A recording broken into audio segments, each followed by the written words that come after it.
यंत्रमाग नागरी म्हणून ओळखल्या जाणाऱ्या भिवंडीत पुन्हा एकदा आगीचं तांडव पाहायला मिळाले। शहरातील कन्हेरी परिसरात असलेल्या कपडे, चिंदी आणि धागा कोनच्या गोदामाला अचानक भीषण आग लागली। ही आग इतकी भयानक होती की काही वेळातच या आगीने संपूर्ण गोदामाला आपल्या विळख्यात घेतले। ही आग ग्राउंड+1 इमारतीच्या पहिल्या मजल्यावरील गोदामात लागली होती। गोदामात कापूस आणि कपड्यांसारख्या ज्वालाग्रही माल असल्याने आगीने रौद्र रूप धारण केले। घटनेची माहिती मिळताच भिवंडी अग्निशमन दलाच्या 3 गाड्या घटनास्थळी दाखल झाल्या। अग्निशमन दलाच्या जवानांनी शर्थीचे प्रयत्न करून आग आटोक्यात आणली, मात्र तोपर्यंत गोदामातील लाखो रुपयाचा माल जळून खाक झाला होता। या आगीत केवळ आर्थिक नुकसानच झालं नाही, तर माणुसकीला चटका लावणारी एक घटनाही समोर आली।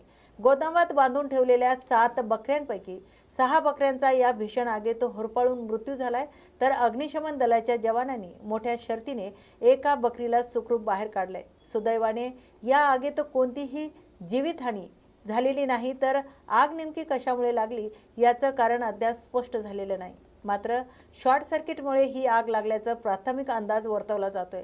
भिवंडी पोलीस आणि अग्निशमन विभाग या प्रकरणाचा अधिक तपास करत आहेत।